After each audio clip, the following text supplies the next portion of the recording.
Assalamualaikum warahmatullahi wabarakatuh. Swastiastu, namo buddhaya, salam kebajikan bagi kita semua. Perkenalkan, nama saya Sinta Nurfauzia Darmawan dengan NIM G0024217 dari kelompok ketiga. Dalam video ini saya akan memaparkan laporan praktikum anatomi 2.1 yang akan berisi tentang mekanisme ereksi dan ejakulasi pada laporan pertama. Kemudian laporan yang kedua ada penjelasan mengenai organa genitalia feminima externa, dan laporan yang terakhir saya akan menjelaskan tentang anatomi, vaskularisasi, dan inervasi dari ren atau ginjal. Oke, masuk ke laporan yang pertama, mekanisme ereksi dan ejakulasi. Nah, ereksi itu apa sih sebenarnya? Nah, di sini yang dari informasi yang saya dapat, ereksi itu merupakan proses transformasi penis yang lemas menjadi organ yang tegang. Namun jika dilihat lebih lanjut lagi, ereksi ini dia merupakan hasil dari interaksi yang rumit antara komponen hormonal, vaskular, psikologis atau psikis, dan juga neurologis juga selulernya. Jadi ereksi ini adalah suatu interaksi yang rumit ya. Jadi banyak yang dilibatkan dalam proses ereksi ini. Oke, di sini ada mekanisme ereksi. Nah, ereksi itu dia dimulai dari rangsangan ya, pastinya. Nah, komponen hormonal yang paling sering berpengaruh atau yang paling sering bekerja dalam proses ini adalah testosteron. Testosteron ini dia berperan dalam mempertahankan dorongan atau hasrat seksual. Komponen vaskuler arteri terdiri dari arteri pudenda interna yang kemudian bercabang menjadi arteri cavernosa, arteri dorsalis, dan arteri bulbouretra. Nah, sedangkan vena yang bekerja ada terdiri dari vena emersia, vena dorsalis superficial, vena intermedia, dan vena profunda. Untuk komponen psikologis, ini berperan dalam stimulasi fase atau visual yang dimediasi oleh percabangan torakolumbal dari torasika 11 sampai lumbal 2. Jadi saraf yang bekerja itu adalah torak yang ke-11 sampai lumbal kedua. Nah, komponen neurologis dan seluler memiliki kaitan yang erat dalam proses dimulainya ereksi. Walaupun secara umum ereksi itu difasilitasi oleh persarafan parasimpatis, namun di sini letak kaitannya terhadap komponen seluler penis pada proses ereksi tersebut. Sinyal dari saraf parasimpatis penis memulai perubahan interseluler pada endotel pembuluh darah penis dengan melepaskan beberapa neurotransmitter atau ACH.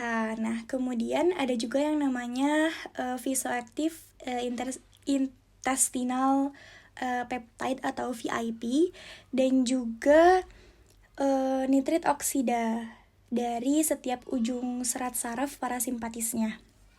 Nah, sinyal parasimpatis ini yang tadi, dan dia juga ada dipengaruhi oleh nitrit oksida. Kemudian nitrit oksida ini dia disintesis oleh arginin endogen dan dilepaskan dari endotel ujung saraf non-adrenergic, non-cholinergic juga atau NANK oleh sintase NO atau nitrit oksida tadi. Nah, kemudian dari endotelium pada penis oleh sintase NO. NO ini dia memodulasi tonus pembuluh darah, kemudian agresi dan adesi platelet serta proliferasi otot polos vaskular. Nah, untuk lebih lanjutnya, NO ini dia berfungsi untuk neurotransmitter dari serat saraf parasimpatis ereksi ini. Kemudian NO ini juga dia meningkatkan produksi CGMP pada otot polos dan merupakan aktivator untuk relaksasi lokal dari otot polos penis. Nah, ereksi ini dia disebabkan oleh meningkatnya sintesis dual second messenger intraseluler, yaitu CMGP. Yang CMGP ini dia meningkat, kemudian CMGP sama CAMP itu dia dapat dianjurkan oleh PDE5. ini hancur oleh PDE5, kemudian mengembalikan penis ke dalam semula. Terus untuk sildenafil itu adalah inhibitor dari PDE. Nah, si PDE ini dia ternyata punya inhibitor namanya sildenafil. Sildenafil ini dia dapat meningkatkan CMGP dan telah dipakai untuk meningkatkan relaksasi otot polos dan ereksi penis. Gitu, kurang lebih. Nah, ejakulasi itu terjadi pada saat pria mencapai klimaks dalam aktivitas seksualnya, yaitu gesekan pada glans penis dan rangsangan lain mengirimkan sinyal ke otak dan ke korda spinalis. Saraf merangsang kontraksi otot di sepanjang saluran epididymis dan vas deferens, vesicula seminalis, dan juga prostat. Kontraksi ini mendorong semen mengalir ke dalam uretra. Selanjutnya, kontraksi otot di sekeliling uretra itu dia akan mendorong semen keluar dari penis. Kandung kemih juga dia ikut berkontraksi agar semen tidak mengalir kembali ke dalam kandung kemih. Jadi semen bisa dikeluarkan gitu ya. Oke, selanjutnya ada 2 proses untuk ejakulasi ini. Ada proses emisi dan proses ejakulasi. Proses emisi ini dia itu adalah transmisi cairan semen ke dalam uretra. Sedangkan untuk proses ejakulasi itu dia keluarnya cairan semen dari ostium uretra externum atau dari OUE. Oke, sudah untuk laporan yang pertama. Kita lanjut ke laporan yang kedua, yaitu mengenai struktur anatomi organa genitalia feminima eksterna. Oke, di sini tuh ada beberapa struktur lapisan organa eksterna. Organa genitalia feminima eksterna.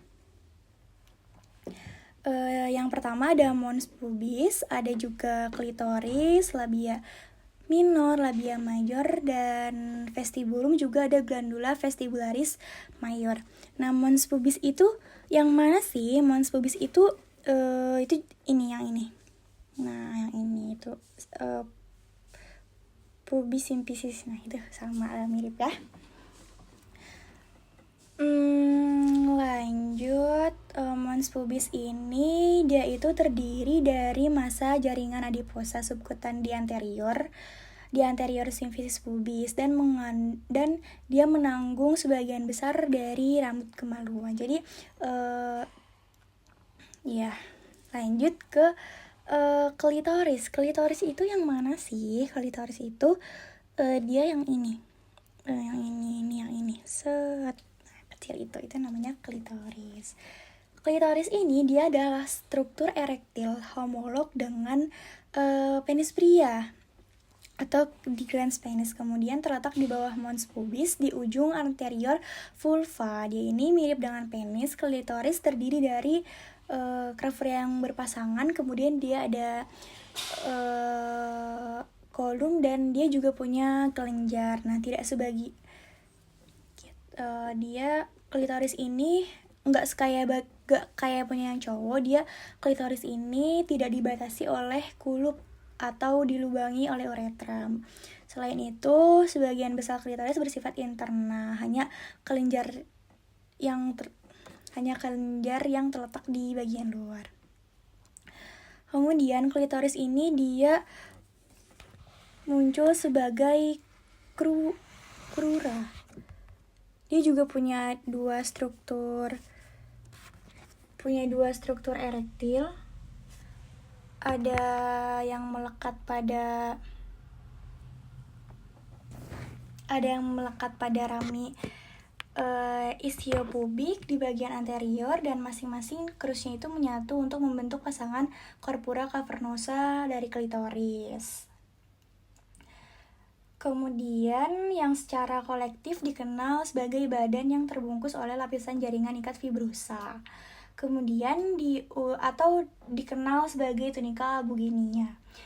Di ujung distalnya itu dia ada badan yang disebut glans atau kepala ya. Glans dari klitoris tersebut.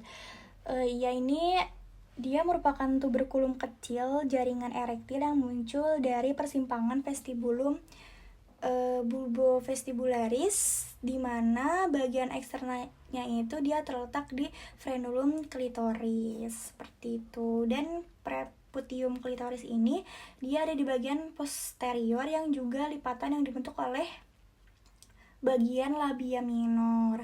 Akhirnya klitoris itu bakal disokong pakai ligamentum suspensori klitoris. Begitu. Setelah klitoris kita ada yang namanya labia mayor. Labia mayor itu dia adalah sepasang lipatan labia mayor tuh. Yang mana coba labia mayor? Labia mayor itu yang ini ya. Yang ini labia mayor.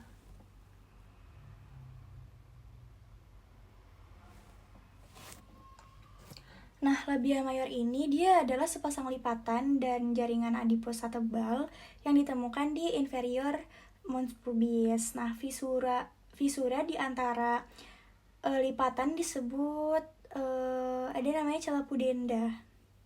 Kemudian kita juga labia mayor ini dia dilekati oleh ligamentum rotundum uterus melewati canalis inguinalis dan berlanjut ke labia mayor, tempat serabut saraf menyebar dan menyelingi jaringan mons pubis. Labia mayor ini dia lebih tebal di bagian depan, tempat mereka membentuk dan menyatu yang namanya commissura anterior. Kemudian dia ini terletaknya di inferior dari mons pubis. Commissura posterior juga ada. Commissura posterior dari labia mayor ini dia sambungan yang lebih inferior dari labia mayor dan letak di atas perineum. Nah, lanjut ke labia minor. Labia minor itu dia lebih dalam di sini. Nah, ini labia minor. Labia minor ini kurang lebih sama kayak labia mayor, cuman namanya aja udah minor, berarti dia lebih kecil. Labia minor ini dia lebih tipis dan dia tidak mengandung lemak, dan juga tidak ujung depannya itu dia terbagi untuk membentuk lapisan di atas dan bawah. Lapisan atas itu berada di atas klitoris yang membentuk lipatan yang disebut preputium, dan di bagian bawah, di lapisan bawah itu dia berada di bawah klitoris yang membentuk frenulum klitoris. Selanjutnya ada vestibulum. Vestibulum ini dia berisi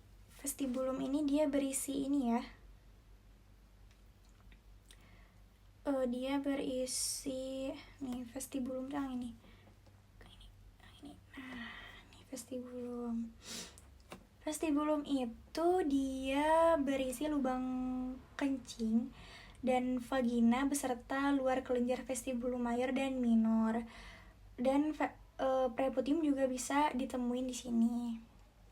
Selanjutnya ada glandula vestibulum mayor. Kurang lebih sama ya, cuman dia lebih besar aja. Lanjut di OGF eksterna ini dia ada yang namanya himen. Himen itu apa sih? Himen itu bahasa awamnya namanya tuh dikenal sebagai selaput darah. Nah, jadi umumnya dia itu membentuk cincin membran elips di sekitar lubang vagina. Nah, umumnya berlubang sampai derajat tertentu. Jadi ada beda-beda ya sesuai di sini. Di sini ada 5 jenis, 5 bentuk dari himen.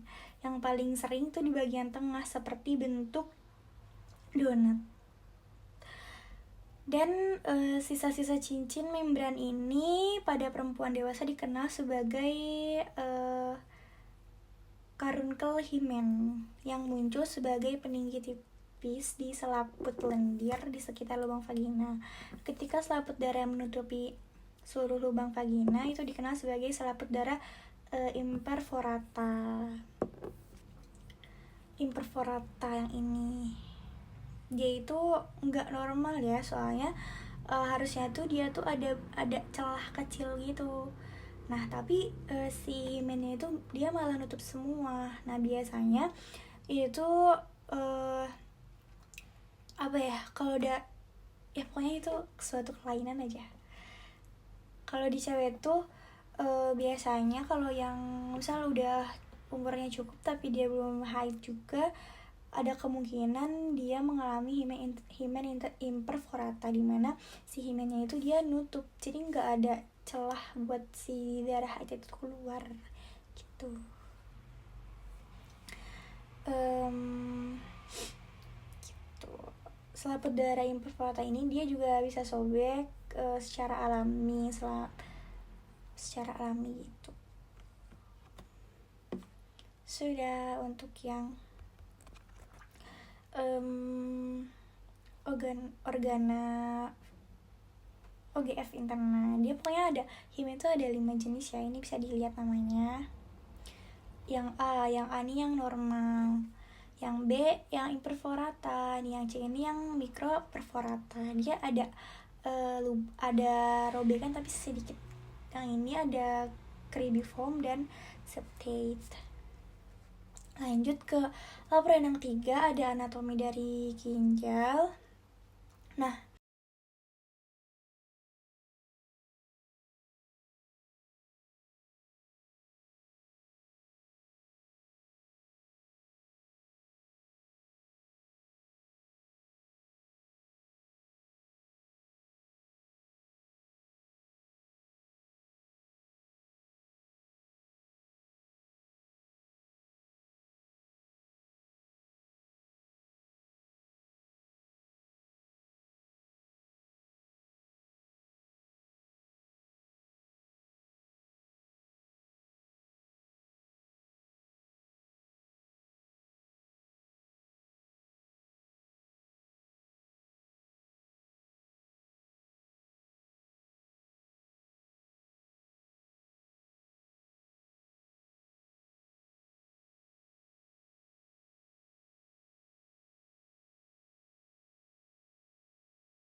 Ginjal itu dia ada dua kan, ada yang kanan sama yang kiri. Nah, ginjal kanan itu dia lebih rendah daripada ginjal kiri karena si ginjal kanan itu dia ada pendesakan dari organ lain. Kalau nggak salah tuh dari hepar ya, dia ada agak ngedesak ginjal, jadi yang kanan tuh dia lebih bawah. Letaknya ada di kosta 11 sama kosta 12. Tingginya setengah kosta lebih rendah daripada ginjal yang kanan. Ini kalau dilihat dari dorsal, ginjal yang ini ginjal kanan, nah ini ginjal kiri. Bisa dilihat kan kalau ginjal kanan tuh dia lebih rendah daripada ginjal kiri itu. Gitu. Lanjut ke fungsinya ginjal tuh buat apa sih? Nah, ginjal itu ternyata dia fungsinya untuk mengeluarkan metabolit toksik melalui urin, kemudian juga dia mengatur homeostasis darah dan tekanan darah serta memproduksi beberapa hormon seperti itu. Nah, ini ada juga ini bukan ke batas ya, lebih ke kayak ginjal tuh dia nempelnya sama organ apa gitu di bagian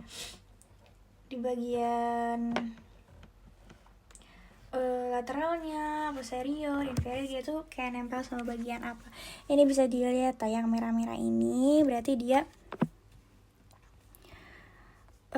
nempel sama hepar. Itu tuh tepatnya di bagian ini kalau dilihat dari ventral ya. Kalau dilihat dari ventral, sisi dorsal ginjal itu dia berdekatan dengan dinding abdomen dorsal.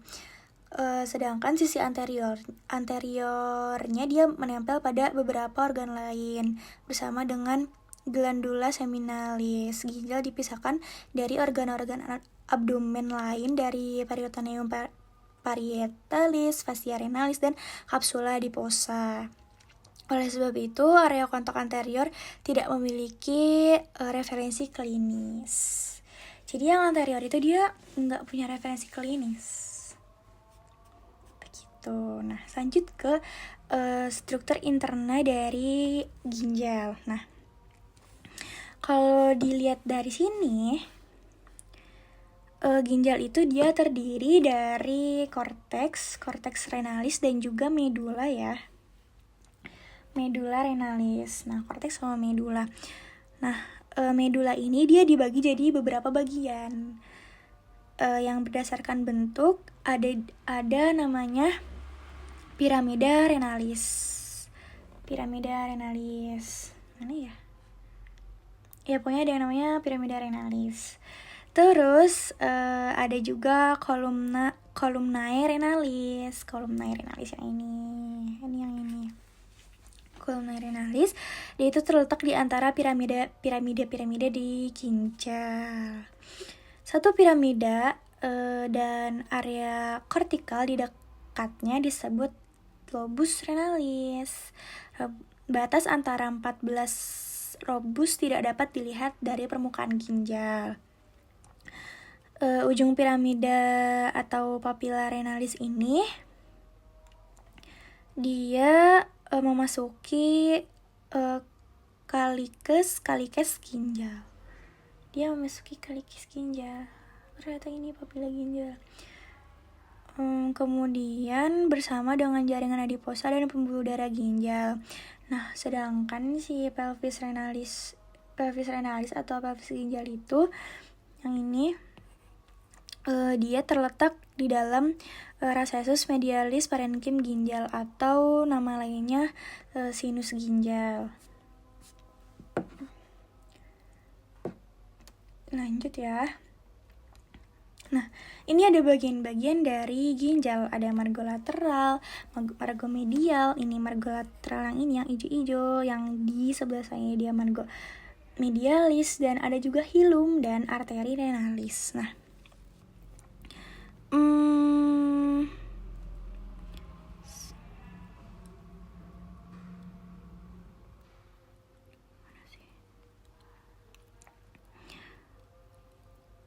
kalau dilihat dari ventral, si ginjal ini dia bentuknya kayak kacang ya, kayak kacang, dan memiliki polus superior dan inferior. Kemudian ada juga dia punya hilum renal yang terletak di antara polus dan menghadap ke medial ya dia. Nih, kayak dia bentuknya kayak gini, itu dia menghadapnya ke medial. Terus kita mundur lagi. Dia berhubungan dengan ginjal dan berisi pembuluh darah, ginjal, dan ureter. Ini ya, bisa dilihat ureter tuh yang ini. Kemudian glandula suprarenalisnya dia berdekatan dengan polus superior ginjal. Tempat masuk pembuluh di garis medial terdapat disebut hilum. Nah, hilum ini dia tuh kayak gerbang buat pembuluh darah kayak vena sama arteri itu masuk ke ginjal. Itu dia ngelewatin gerbang dulu, namanya hilum. Di sini ada arteri renalis. Nah, arteri renalis yang hijau, sedangkan yang biru itu namanya vena renalis. Nah, buat vaskularisasi ren. Nah, sini ya. Jadi arteri dan vena besar yang masuk ke ren itu ada arteri vena renalis sama yang ini arteri sama vena renalis. Yang ini vena renalis, yang ini arteri renalis. Nah, arteri sama vena renalis itu dia masuk melalui hilum tadi, hilum yang ini masuk ke hilum yang gerbang dari ren tadi. Nah, dia bakal naik sebagai arteri dan vena interlobaris. Nah, waktu arteri sama venanya dia udah masuk ke ginjal, dia bakal di sini arteri ya, di sini ada arteri, tapi kurang lebih nanti aku jelasin yang vena. Yang arteri dulu. Yang arteri masuk dari aorta abdominalis masuk ke ginjal membentuk arteri vena lobaris. Arteri vena lobaris. Yang ini, mana sih? Yang ini ya. Nah, masuk jadi arteri lobaris. Yang ini. Kemudian setelah menjadi arteri lobaris di tepi piramida, setelah itu dia akan melengkung di sekitar dasar piramida renalis sebagai arteri arcuata. Abis dia masuk ke sini, dia bakal melengkung ke sini, namanya arteri arcuata. Habis melengkung gitu, melengkung di semua lobus ya, dia akan mengeluarkan cabang arteri vena cortilaris radiata. Dia akan keluar ke arteri lobaris arcuata. Dan untuk mencapai kapsula ada beberapa, pokoknya dia masuk ke ginjal, membentuk arteri lobaris, dan dia membelok jadi arteri arcuata, dan dia bercabang lagi jadi arteri cortilaris radiata begitu, atau arteri interlobaris ya nama lainnya. Nah, kalau yang vena juga kurang lebih sama, dia masuk ke ginjal kan, terus arteri sama vena tuh dia bakal berpasangan, berjalan ke dorsal vena menuju hilum renal tadi. Kemudian yang arteri renalis kanan, yang dextra itu dia bakal menyilang ke yang kanan ini, dia bakal nyilang ke vena cava inferior di posterior pada hilum renal.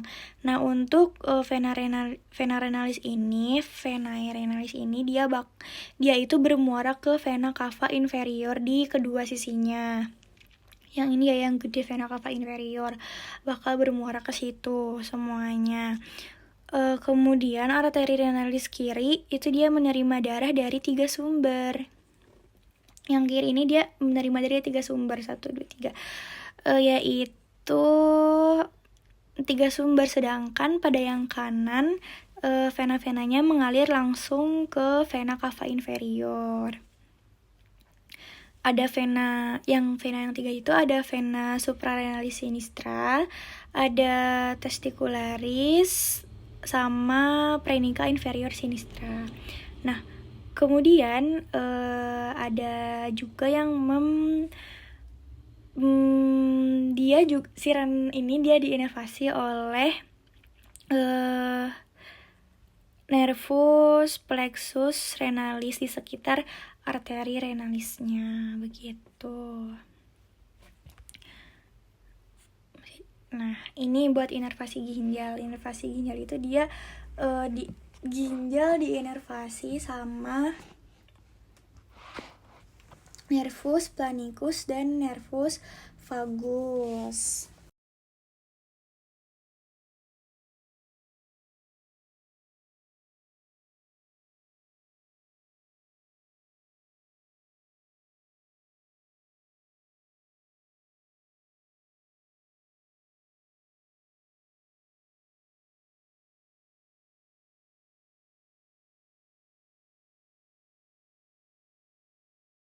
Nah, dia kan nervus tuh ada 2 ya, ada simpatis sama parasimpatis.